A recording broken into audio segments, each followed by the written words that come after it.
Hello and welcome back to the playthrough of the Baltimore Bee-Holes and Out of the Park Baseball 26.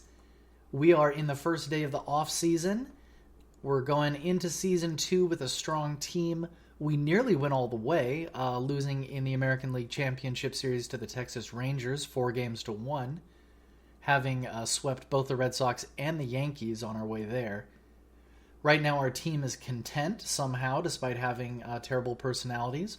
Our coaches are ecstatic. Our owner, Mr. Oldie Butt Goody, is quite pleased with us as well. Our fan interest is at 99. We have a little bit of money going forward, and maybe we can make that even better. So there is a lot to do in this offseason. We've got to make some decisions on some pending free agents. We have got to make some decisions on some arbitration cases, and that's going to require a lot of thought. We also have the international amateur free agents, and I'll be running another practice for them tomorrow. And then we have the development lab. And before we get into that, I want to show you our minor league system is ranked 11th out of 30th overall, and that's mainly on the strength of now having the number one prospect in baseball. So my round one pick in the draft, we got lucky.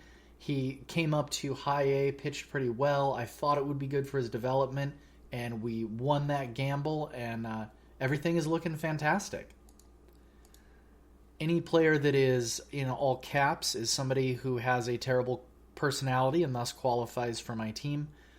You can see we've got a lot of 2.5-star players and some even better prospects. And because of that, I've actually gone in and made some changes to the game settings. We have raised the injury frequency back up to normal. It did seem like it was a little low. I mean, we did have some key injuries that hurt us throughout the season, but to be fair, player availability is not nearly the problem that I thought it was going to be, and that's the main reason we changed the injuries to low. I've also upped the batter aging speed. It was at 8.25. I think that's a hair low, so we're going to try it at 0.875. And still keeping that older target aging age because, like I said, I just want to spend more time with the players that I really like. I have bumped the talent change randomness up to 110 over 100. Should not be a major change. That's all stayed the same.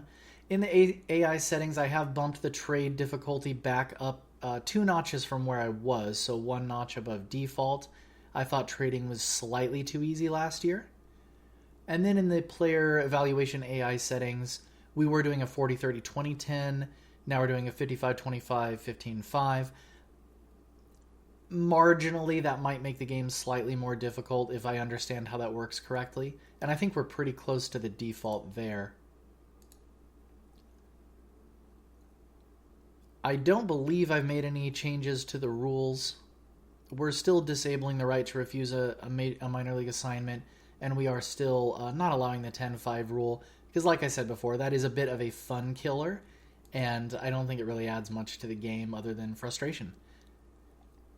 And we are going to force the season to start on the 26th of March rather than earlier. I'm hoping that kind of avoids that weird delay after the season officially starts, but no one's playing for a week. And then I've left the random origin of the player generation the same, but I have reduced the international established free agents back down to the default. I am going to leave the international scouting discoveries at more for 1 more year because I have 2 DSL teams, and so just want to make sure I can actually field enough players for that. We'll probably adjust it down next year, and we are at the default on international amateur free agents. And I'm going to go ahead and leave the catcher framing impact at 7.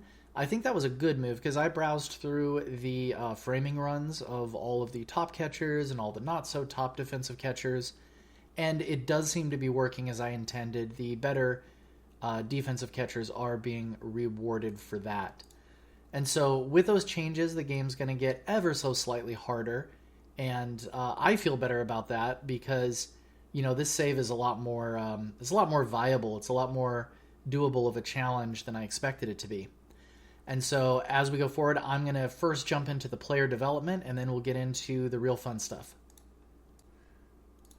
I am really glad that I'm using 20 slots for my development lab, because it would have felt really bad leaving like 10 guys out of it. But also, I had to make some very difficult decisions about who to actually train. So this is working out quite nicely. Jackson Holiday is going for plate discipline. A lot of plate discipline in here, spoiler alert. Henry Davis is going for plate discipline. Zach Geloff, we're going to go for that avoid Ks rating. It's 40 out of 50. It's not getting where it needs to be. And if he's going to be a major leaguer, I do not need him having a season like 2024 where he struck out 188 times in just 547 plate appearances. Casey Schmidt, we're going to try to get that power up. He's been a guy who's been very marginal. He's just been down in AAA. I really want him to succeed, but he's given off that quad A player vibe and may not be able to stay on the team.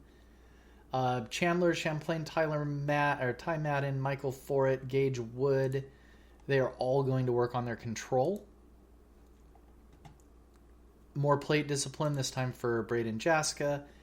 I just wanted to get him on something. I don't want to do the improved catcher because it's so very difficult to actually improve your catcher's skills in the development lab. I'm just going to rely on his natural progression for a couple of years, and then we'll see where we're at on that. Another one of my draftees, we're going to try to increase his pitch movement. That nice center fielder, Brock Kettleson's also coming in for some plate discipline. Zach Fruit, Jose Ferrer, we're going to try to improve his control. I was really thinking about going after that slider, trying to make that like a 50 or 60 grade pitch. I think it's an interesting question, but there's just too much real estate out here in control, so I do want to claim some of that potential if we can. Even Emmanuel Clase is getting in on this. We're going to try to improve that cutter. Spencer Torkelson, struggling a little bit, and I had to go for some kind of difficult program, and so I think we're going to do best to try to improve his contact. But really it's a toss-up as to whether you want to avoid Ks or even power with him. We just need some improvement out of that bat. That's really all we need to do. And I think maybe the most interesting decision to make here was to have Machado learn a new position. And the reason is, in this game, and I'm sure most of you know, but you probably figured it out pretty quick, but it's hard to improve somebody's rating at third base. It's not hard to teach him how to play second. And along with learning that new position comes usually a bump in defensive ratings. And if somebody's improving their ratings at, say, first, second, or third, it's going to be kind of random what position he learns. He might even learn the outfield, which I've been sleeping on this. I didn't realize what a beast he was out there. So Machado could end up in my outfield next year, which would be quite interesting. But yes, if he learns first, second, or third base, he's probably going to get a bump that's going to help him at third base. And being an easy program, why not? So we're doing that for Machado. Grayson Rodriguez, we're going to work on that control. He's already doing fine. If he fails that program, I'm not too concerned. And then Trent Harris, who was up for us a bit last year, I want to make him a regular and permanent part of my team. I just need his control to be a little better. And then Trey Sweeney, this was a tough call. Contact, avoid K's power. These are all very difficult programs to complete, and they can have big downsides if you don't get there. And I just took another look at him, and I realized that Trey Sweeney, as much as I want him to be our starting shortstop, he is probably a super utility man. He does not have aspirations to be in the starting lineup at this point in his career. He is still 25, so there is room to grow. But I want him to learn a new position. If he learns first base, I'm happy with that. If he learns the outfield, I'm also happy with that. And if for some bizarre reason he rolls catcher and learns how to catch, that might not be the worst thing in the world either, because sometimes a guy will pop up with a 40 catcher rating out of nowhere. So I think there's not any downside to having him learn new position, except the very small opportunity cost of not doing a power, strikeout, or contact program. But like I said, those are all hard programs. Learn position is an easy program, and I feel like that's going to make the most impact next year. Okie dokie.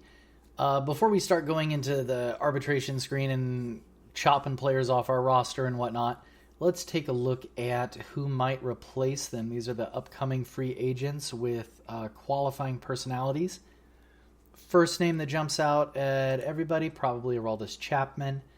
Since we have Tanner Scott, who's also a hard-throwing lefty, Chapman's a bit old.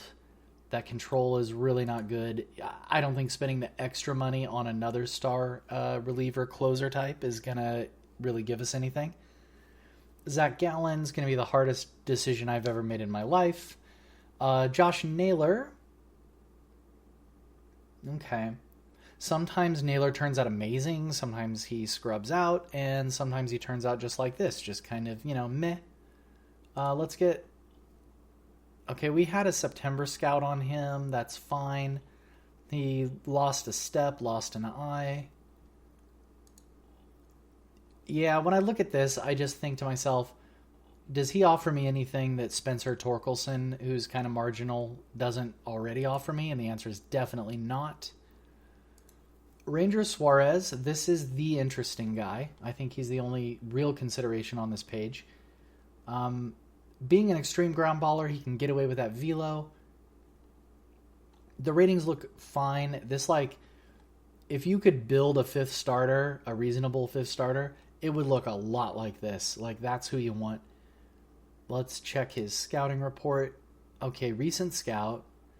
No big deal, just lost a little stamina. So yeah, very interested in Ranger Suarez. I am going to tell you the only thing that has me hesitating about him, ironically enough, is the bad personality. So we're content. Our team is happy together right now, and they might even stay that way. So if I bring in Ranger Suarez, I know him from my previous games to be a particularly disruptive player.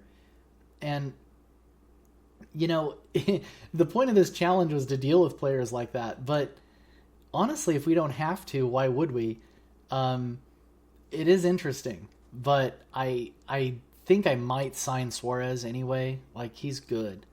And the only thing that might stop me is, let's say he wants $17 million or so, which I think is kind of reasonable. If we're going to sign him at $17 million, why would we not be signing Zach Gallen at 2022? You know what I mean? So very unlikely to make it on, but he is the most likely of anybody in this group, pretty obviously. Let's look at Jacob Junis. No, this is a man in decline. Shelby Miller, out 6 months. What is it? It's going to be November, so May. Sometime in May, maybe June. I don't know. You know where I want him? I want him in AAA ready for a call-up to replace an injured pitcher. That's where you want this guy. But at age 35 and coming off the injury, I think probably not even worth the small amount of money he's going to ask. Yeah, if we can get him for nothing, then sure. Gary Sanchez. I do not expect him to ask for $8.5 million next year. I think that would be. He's greedy though, so he might. This is like who I would want as my backup potentially. But Corey Lee did fine, so no reason to replace him. How was his actual catching? Even better than Henry Davis. That kind of ticks me off. How'd he hit him? Terrible. Okay, that makes me feel better. All right, Gary Sanchez, we will notice you from afar, but we will not interact with you. Waiver wire, nothing going on. Trading block, Fujinami, I think is still bad. Yeah, he's still bad. Okay. And as we move over to the free agents, I do want to comb through here for guys like this, like Anthony Alford, who just kind of shown up. I don't have him shortlisted. I don't know what's going on with him, but he's got that bad personality. I'm going to have to go back through basically all of the consequential players in the game and make sure their personality hasn't either declined or improved, and adjust them to on or off the short list as necessary. This guy is smoking every ounce of crack if he thinks he's getting $5.5 million, though. And one guy I know is on here. Boy, do I want to pull the trigger on this. Look, let's just look at this from, like, the heart of a baseball fan, you know? I mean, Puig making a comeback at, like, age 35. He's still got some chops, man. The guy can still play. The only reason I'm not going to bring him on, I just want to point him out, is he is truly a disruptive player. If I was talking about Ranger Suarez being a marginal personality, even for my team, Puig is, I mean, the name Wild Horse is perfect. He is going to just run through my organization, just absolutely destroying it. But I did want to acknowledge this man is here, and I'm happy.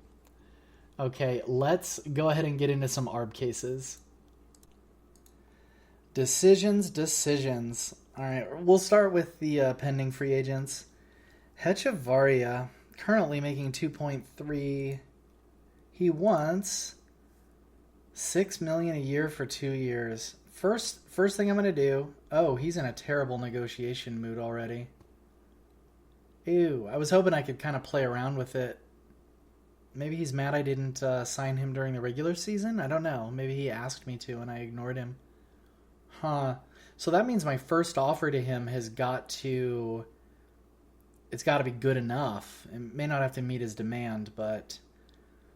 Like, what I want to do is offer him 1 year, and I want to offer him something fairly generous, maybe even like 5.5. But if I only offer him that 1 year, or if I fool around and try to make it a team option, that may not be what he's looking for. And if he's not looking for that 1 year deal, then I'm going to lose my opportunity to keep him for next year. Wow, what a tricky spot to get put in. I mean, let's look at the money real quick. So we're sitting on $33 million now. I did release an option that I had on a guy, who was it? Kitteridge, I think, for like $8 or $9 million. So that's why my money jumped back up. Wow. Okay, we will wait on that decision. Kyle Isbell, I mean, played good enough. I want to keep him around. But I think I want to keep him around in ARB. And his estimate was going to be $4.4 million. And now it is 3.8. That's a good development because he doesn't really deserve to make less than $4 million. But you know what? That's fine. Let's offer him... Oh. Well, if he is in ARB, then he will definitely look seriously at an offer. Let's go 3.55. I'm going to be a jerk and promise him starting lineup. I can't see that really mattering. Let's see what he thinks about that. Ooh. Okay. We may have to... we may have to let the committee decide that one. Brenton Doyle. I think it's time to pull the trigger and sign this man. I don't quite have the faith that he's going to play as well as he did last year, but he doesn't have to play as well as he did last year. I mean, he can put up half the WAR he did last year, and I will still be super happy to have him. So let's see what he wants. Yeah, he'll take under $3 million to play for a year, but how about 5 years, buddy? Ooh. Oh boy. What happened? Ouch. Okay. Well. All right, what does the number say? 2.69. Let's go back in. Okay. Let's re-offer that, and we'll lowball him a little bit. I don't want to go too crazy with that. I don't want to tick him off. 2.8. Okay, 2.8 is good. I know I want to talk about something for a minute. I know there is a specific number that he will take no matter what his ARB number says. And I know that number exists, but I don't want to know what that number is.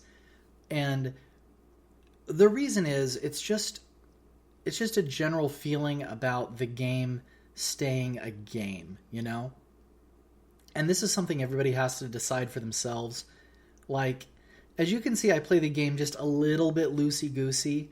I will admit I do know how to figure out what the objectively correct answer is in most situations. But that requires research, that may even require like looking up somebody else's data set. And I know all that's out there, and I played around with that stuff before. But this is a game, you know? And especially when this is a challenge, this is done for other reasons. So I have my reasons when I want to do some crazy min-max experiment and have a ton of fun with that. But this is not that kind of challenge. And yes, I probably threw away some thousands of dollars by not offering him exactly what arbitration number I know he would take. But I think in the spirit of the game, kind of keep that sort of knowledge in the back of my head and just try to make decisions that are more in the moment and more entertaining for myself. And anyway, that's the way I approach this. So if you do have any comments or suggestions that involve playing like more financially accurately, I'd love to hear them, love to see them. But just know that, you know, that's not really what I'm doing. And I don't know, for what it's worth. Okay, let's take a look at Jonathan India. Another interesting thing here. So my scout missed that he did used to be at a 70i. I did go back and verify. He has declined in his eye, even though it's not showing up in my reports. And he played really well last year. I'm going to be honest. You know, putting up 2.2 WAR as a small first baseman. That's where he spent most of his time. How was the fielding? Fine. He wants a lot of money, and this is the kind of tough decision you might have to make, you know. We're probably cutting loose Jonathan India. It seems crazy to say it, but how am I going to afford that? If I want to, you know, maybe sign anybody like Zach Gallen. Who, by the way, in case I forget, I just want to make sure I absolutely click that. In fact, click it twice just to make sure. Oh, wait, no, that's no good. Okay. Manuel Rodriguez. I mean, he shouldn't want much money, right? 1.2? I do want to try to save just a little bit on that. Yeah, let's try to save 50K if we can. All right, there we go. And Sean Reed Foley. So here's the question. I don't want him on my 26-man. I might want him on my 40-man. He's only 30 years old. He did lose that control. He didn't play that bad, you know. I think he's still got some serious potential. I think it's worth paying him. I don't love it. I will try to... I'll see if we can lowball him even a little more. Let's go 1.1. Whoops. Let's go 1.1, see if he's okay with that. He's not. Okay. Well, we'll give him the same deal, 1.15. Yeah. I mean, it's expensive. It's $1 million we're not going to have next year, but, you know... Might be good to keep him around. Okay, what's Justin Anderson's deal? Oh, okay. He was a guy, somehow was on salary, ended up on the IL. We just never ended up getting rid of him. I don't think he was ever affecting my team chemistry, so I think he's fine. Bailey Falter. Here's another. Well, first let's do Cabrera, because Cabrera's easy. Cabrera's sticking around. I mean, this man poured 144 innings of his arm into us. He did as well as he could, bless his heart. He's fine. Cabrera is if not in the rotation, he's going to be in long relief almost for sure. So let's talk to him. Let's try to save a couple of dollars. Shoot, I forgot what his number was. Hold on. Okay, so the team's offering 3 flat. And I'll just offer him 29. Okay, seems fair. It actually might not be fair considering how much starting he did for us. Bailey Falter. Speaking of faltering, gosh, I know he's only 28. He shouldn't be declining like this. I was real high on him at the beginning of this. I mean, he did his best work in AAA. Let's see those peripherals. Look how many home runs he gave up. I know it was only 23 innings, but my gosh. I think, man, that's a tough one. That is so tough. What do I have in AAA right now?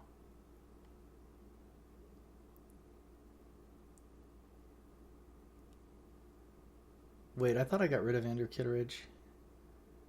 Yeah, I declined his... Okay, yeah, I declined him. He'll be going away. I think we can afford to let Bailey Falter go. And I feel bad about it, but you know what? It's fine. Jonathan India, I'm going to be honest, I'm going to need to think more about that. I want to see what Jorge Mateo wants. 4.8.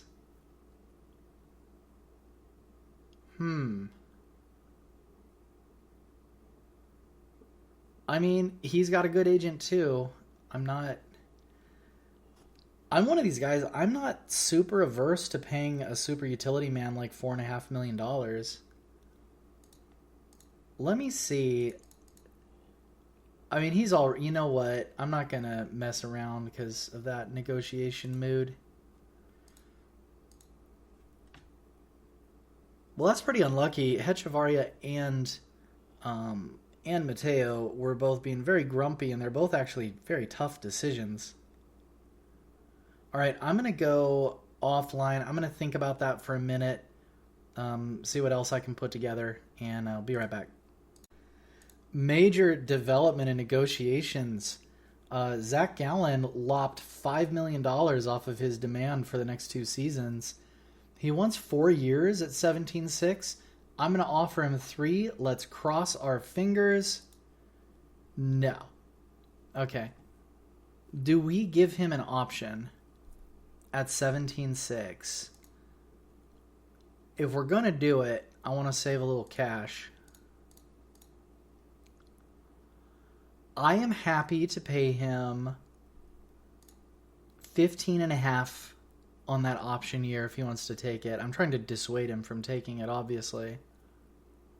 Let's see what he thinks about this. He's still in an okay negotiation mood. Oh boy. Okay, we're there. I mean, I'm pretty sure he's going to accept that because it's so close to his demand. So, what a win there. So that does free up the money I needed for Hechavarria. And, buddy, it is your lucky day. We're going to go... All right, so $6 million tomorrow. I know he's crabby, but I don't think he's going to turn this down. I am overpaying. Let's not mince words here. This is an overpay, absolutely. But right now, there's way too much insecurity in the future of the most important infield position, maybe the most important position in the game. So, taking that money we saved on Gallen, throwing it at Hechavarria, let's see. Does it work? All right. So, with that settled, in fact, I want to take another quick look at his outfield ratings. Yeah. What I'm thinking, I mean, that's my super utility man if something weird happens and he doesn't work out at shortstop, right? So do I then cut loose Jorge Mateo? Or at least, I'm not mad if I'm not really mad if Mateo gets pissed at me, right?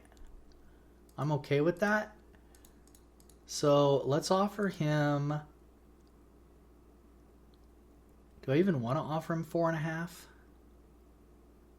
Hold on. Yeah, 9.8 million. Huh.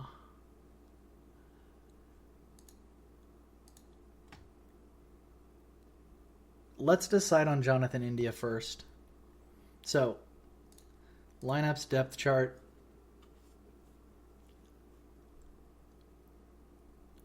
I suppose I have to bring somebody else on who can swing a bat. So, if that's the case, if we are going to get rid of Jonathan India, in that case, I really should have traded him mid-season, but that's okay. Okay, if we are going to get rid of Jonathan India, who's coming up? Are we talking Zach Geloff? Maybe. I mean, at some point, right, you pull the trigger and you commit to this guy, right? I think you do. In fact, in case it positively affects his mood, let's just move him up to the active roster. I don't think it does help his mood. I've been sleeping on Edwin Rios, and yeah, there's a good reason for that. Okay. And then Casey Schmidt.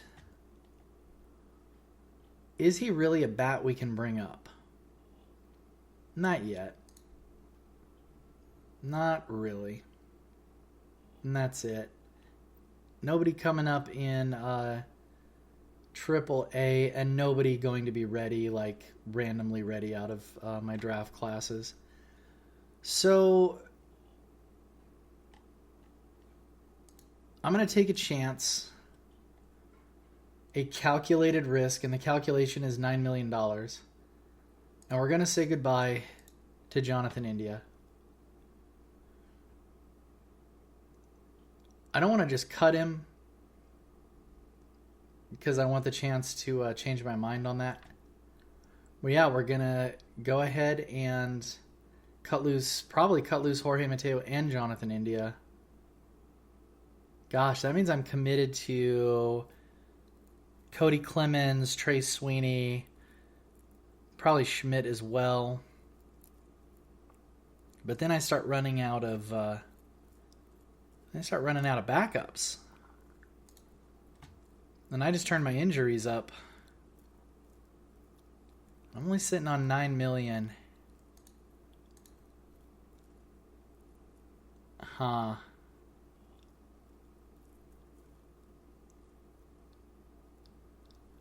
What a tough call. I don't know. Maybe I dropped my scouting budget. Maybe I dropped my development budget a few million. You know what? If Mateo will take a bit of a low ball, I am okay keeping him around. Maybe we try to trade him. I can probably get rid of most of that contract if I need to. Just pair him with like an extra minor league pitcher in a shop trade should work. Okay, let's see if he'll take this. If he gets mad and storms off, then I'll write him off. Okay. Alrighty. Now, our money's looking bad now, for sure. But having that security of having somebody I know who can play every position on the field, if not fully competently, at least, at least he's there, and at least he can come up and play well. And yeah, we probably are going to end up having to adjust this budget if I try to sign anybody whatsoever. So, man, this has been a costly arbitration. But, again, I think we kept everybody we really, really needed to. And then we got rid of everybody that it was really smarter to move on from. So, pretty happy so far with this arbitration. I'm going to move forward in the preseason. We'll take a look at what else is going on, and that will be in the next episode. So, thanks again for joining me, and I look forward to Season 2 and the rest of this very tricky off-season. And, just once again, thanks so much. So long, and take care.